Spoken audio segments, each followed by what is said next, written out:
Assalamualaikum warahmatullahi wabarakatuh. Alhamdulillahirrabbilalamin. Wabihi nasta'in wa ala umuri dunya waddin. Wassalatu wassalamu ala asrafil anbiya'i wal mursalin. Amma ba'du.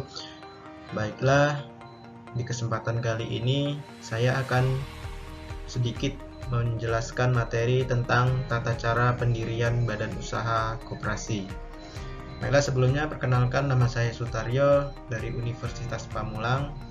Di sini saya akan sedikit memberikan materi bagaimana sih pendirian badan usaha koperasi itu. Baiklah, langsung saja ke materi. Yang pertama, pokok pembahasan di dalam materi kali ini ada 3. Yang pertama, perbedaan koperasi primer dan sekunder. Yang kedua, langkah-langkah mendirikan koperasi.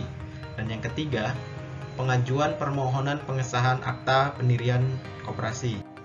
Baiklah, langsung saja ke koperasi primer. Di sini, apa sih yang dimaksud dengan koperasi primer? Koperasi primer ini memiliki anggota yang merupakan perorangan, dan kepemilikan anggota tersebut minimal haruslah 20 orang. Di samping memenuhi persyaratan mengenai jumlah anggota, kamu juga harus memenuhi persyaratan lainnya, seperti pemenuhan akan persyaratan anggaran dasar, serta memiliki tujuan yang sama. Di dalam persyaratan ini, para anggota adalah warga negara Indonesia, yang setiap anggotanya memiliki kemampuan untuk mengambil tindakan hukum. Dikarenakan koperasi merupakan sebuah badan hukum, contoh dari koperasi primer ini meliputi koperasi sekolah, koperasi unit desa atau KUD, koperasi pegawai negeri, koperasi jasa, koperasi karyawan, dan koperasi pensiunan. Selanjutnya, apa sih yang dimaksud dengan koperasi sekunder? Koperasi sekunder adalah jenis koperasi yang anggotanya terdiri dari gabungan badan-badan koperasi primer, serta memiliki cakupan daerah kerja yang lebih luas. Sama seperti koperasi primer, di mana setiap anggota harus memiliki tujuan yang sama. Dengan begitu, kegiatan yang dilakukan akan lebih efisien. Persyaratan pendirian koperasi atau pembentukan koperasi. Yang pertama, suatu koperasi hanya dapat didirikan bila memenuhi persyaratan dalam mendirikan koperasi. Kedua, syarat-syarat pembentukan koperasi berdasarkan keputusan Menteri Negara Koperasi dan Usaha Kecil dan Menengah Republik Indonesia nomor 104.1/MQ/Mawi/2002 tentang petunjuk pelaksanaan pembentukan pengesahan akta pendirian dan perubahan anggaran dasar koperasi. Selanjutnya, persyaratan pendirian koperasi atau pembentukan koperasi dilakukan dengan akta pendirian yang memuat anggaran dasar. Koperasi yang dibentuk harus berkedudukan di wilayah negara Republik Indonesia. Untuk membentuk koperasi primer, minimal memiliki anggota 20 orang, sedangkan untuk koperasi sekunder minimal dibentuk dari 3 koperasi primer yang sudah berbadan hukum. Hal-hal yang dimuat dalam anggaran dasar koperasi antara lain: A. Daftar nama pendiri, B. Nama dan tempat kedudukan, C. Maksud dan tujuan serta bidang usaha yang digeluti, D. Ketentuan mengenai keanggotaan, C. Ketentuan mengenai rapat anggota, F. Kedudukan mengenai pengelolaan, G. Ketentuan mengenai permodalan, H. Ketentuan mengenai jangka waktu berdirinya, I. Ketentuan mengenai sisa hasil usaha, J. Ketentuan mengenai sanksi. Selanjutnya, langkah-langkah mendirikan koperasi. Yang pertama, dasar pembentukan. Orang yang mendirikan koperasi atau menjadi anggota koperasi harus mempunyai kegiatan dan kepentingan ekonomi yang sama. Selain itu, usaha yang digeluti harus layak secara ekonomi, yang dikelola secara efisien, dan mampu menghasilkan keuntungan usaha dengan memperhatikan faktor-faktor tenaga kerja, modal, dan teknologi. Yang kedua, persiapan pembentukan.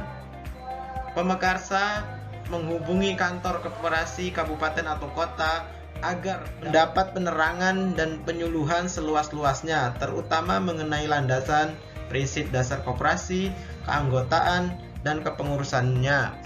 Jika dirasa cukup, serta dilandasi keyakinan dan kesadaran memilih mereka sendiri tanpa ada unsur pemaksaan, maka mereka dapat mengadakan rapat pembentukan koperasi. Yang ketiga, rapat pembentukan koperasi, yaitu rapat sekurang-kurangnya dihadiri 20 orang peminat yang dipimpin oleh seorang atau beberapa penggagas. Disarankan mengundang pejabat atau petugas yang memahami seluk-beluk perkoperasian. Hal-hal yang dibahas dalam rapat adalah: yang pertama, tujuan mendirikan koperasi; yang kedua, kegiatan usaha yang hendak dijalankan; yang ketiga, persyaratan menjadi anggota; yang keempat, menetapkan modal yang akan disetor kepada koperasi, diantaranya dari simpanan pokok dan simpanan wajib. Yang kelima, memilih nama-nama pendiri koperasi. Yang keenam, memilih nama-nama dan menetapkan pengurus dan pengawas koperasi. Yang selanjutnya, yang terakhir, menyusun dan menetapkan anggaran dasar. Yang keempat, teknis penyusunan anggaran dasar. Teknisnya sebagai berikut. 1. Membuat draft lengkap anggaran dasar dibuat oleh penggagas dan disampaikan kepada calon anggota bersama-sama undangan. Apabila penyusun anggaran dasar tidak mungkin disusun bersama-sama, seluruh peserta rapat dapat ditempuh dengan: A. Membentuk tim perumus penyusun anggaran dasar dengan tugas menyusun draft anggaran dasar yang bersifat umum, dan hasilnya dilaporkan kepada pendiri koperasi untuk diminatkan pengesahan kepada seluruh anggota.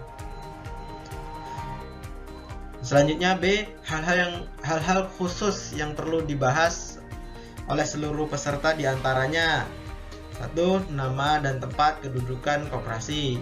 Yang kedua, persyaratan menjadi anggota. Yang ketiga, besarnya simpanan pokok dan simpanan wajib. Yang keempat, nama-nama pendiri, pengurus dan pengawas. 5. Kegiatan usahanya. Yang keenam, ketentuan mengenai penggunaan sisa hasil usaha. Yang ketujuh, ketentuan mengenai sanksi. Isi anggaran dasar minimal memuat tentang daftar nama pendiri, nama dan tempat kedudukan koperasi, ketentuan mengenai keanggotaan, maksud dan tujuan serta bidang usaha, ketentuan mengenai rapat anggota, ketentuan mengenai pengelolaan, ketentuan mengenai permodalan, ketentuan mengenai jangka waktu berdirinya koperasi, dan selanjutnya ketentuan mengenai pembahasan sisa hasil usaha, dan selanjutnya ketentuan mengenai sanksi. B. Pengajuan permohonan pengesahan akta pendirian koperasi. Yang pertama, para pendiri atau kuasa pendiri koperasi terlebih dahulu mengajukan permohonan pengesahan akta pendirian secara tertulis kepada Kepala Dinas Koperasi dan Usaha Kecil Menengah, melampirkan: 1. Anggaran dasar koperasi yang sudah ditandatangani pengurus lengkap. 2. Aslinya bermaterai. Yang B. Berita acara rapat pendirian koperasi. C. Surat undangan rapat pembentukan koperasi. D. Daftar hadir rapat. E. Daftar alamat lengkap pendiri koperasi. F. Daftar susunan pengurus lengkap dilengkapi fotokopi KTP. Untuk KSP atau USP dilengkapi riwayat hidup. G. Rencana awal kegiatan usaha koperasi. H. Neraca permulaan dan tanda setor modal minimal 5 juta bagi koperasi primer dan 15 juta bagi koperasi sekunder yang berasal dari simpanan pokok, wajib, atau hibah. I. Pejabat koperasi yaitu Kepala Dinas Koperasi dan UKM akan memberikan pengesahan terhadap koperasi. Selanjutnya, pengajuan permohonan pengesahan akta pendirian koperasi khusus untuk koperasi simpan pinjam atau unit simpan pinjam disertai lampiran surat bukti penyetoran permodalan sendiri minimal 15 juta bagi koperasi primer dan 50 juta rupiah bagi koperasi sekunder yang berupa deposito pada bank pemerintah. Selanjutnya mengisi formulir isian data koperasi, surat keterangan dari desa yang diketahui oleh camat. Selanjutnya membayar tarif pendaftaran pengesahan akta pendirian koperasi sebesar Rp100.000.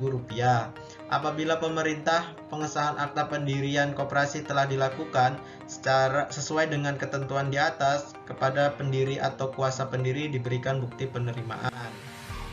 Selanjutnya, pejabat selambat-lambatnya 3 bulan terhitung sejak penerimaan permohonan pengesahan. Bila pejabat berpendapat bahwa akte pendirian atau anggaran dasar tersebut tidak bertentangan dengan ketentuan Undang-Undang Koperasi, maka akte pendirian dengan nomor urut dan buku daftar umum. Yang keempat, tanggal pendaftaran akte pendirian berlaku sebagai tanggal sesuai berdirinya koperasi. 5. Buku daftar umum serta akte-akte salinan atau petikan dapat diperoleh oleh pengurus koperasi dengan mengganti biaya fotokopi dan harus dilegalisir oleh pejabat koperasi yang bersangkutan. Selanjutnya, dalam hal permintaan pengesahan akta pendirian ditolak, alasan penolakan diberitahukan oleh pejabat kepada para pendiri secara tertulis dalam waktu paling lambat 3 bulan. Yang ketujuh, terhadap penolakan pengesahan akta pendirian, para pendiri dapat mengajukan permintaan ulang dalam waktu paling lama 1 bulan sejak diterimanya penolakan. Kedelapan, keputusan terhadap pengajuan permintaan ulang diberikan dalam jangka waktu paling lama 1 bulan sejak diterimanya pengajuan permintaan ulang. Selanjutnya, proses pendirian koperasi yang melibatkan notaris di dalamnya yaitu 1. Rapat pembentukan koperasi. Selain mengundang 20 orang calon anggota pejabat desa, pejabat dinas koperasi hendaknya mengundang pula notaris yang telah ditunjuk pendiri koperasi. Notaris yang telah membuat akta pendirian koperasi sesuai dengan peraturan undang-undang yang berlaku, kemudian membacakan dan menjelaskan isi kepada para pendiri, anggota atau kuasa sebelum menandatangani akta-akta tersebut.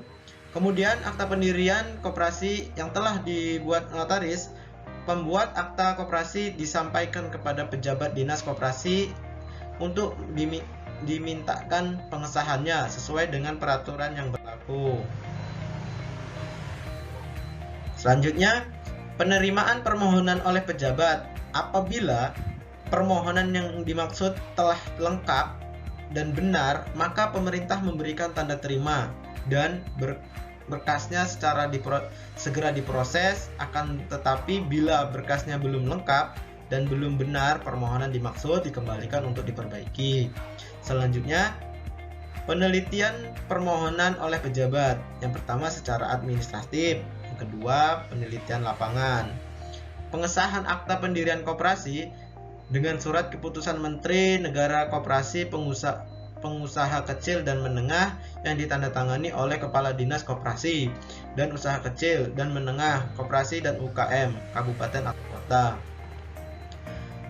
Baiklah, kesimpulan dari materi kali ini, Undang-Undang Nomor 25 Tahun 1992 tentang perkoperasian. Koperasi berdasarkan tingkatan yaitu primer dan sekunder.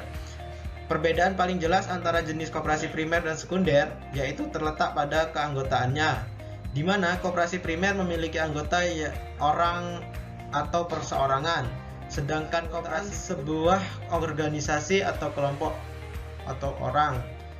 Langkah-langkah mendirikan koperasi yaitu yang pertama dasar pembentukan, yang kedua persiapan pembentukan, yang ketiga ada rapat pembentukan koperasi, yang keempat penyusunan anggaran dasar. Baiklah, itulah tadi penyampaian materi dari saya tentang perkoperasian. Apabila ada kesalahan, saya mohon maaf. Kurang lebihnya saya mohon maaf. Saya akhiri, wabillahi taufik wal hidayah. Assalamualaikum warahmatullahi wabarakatuh.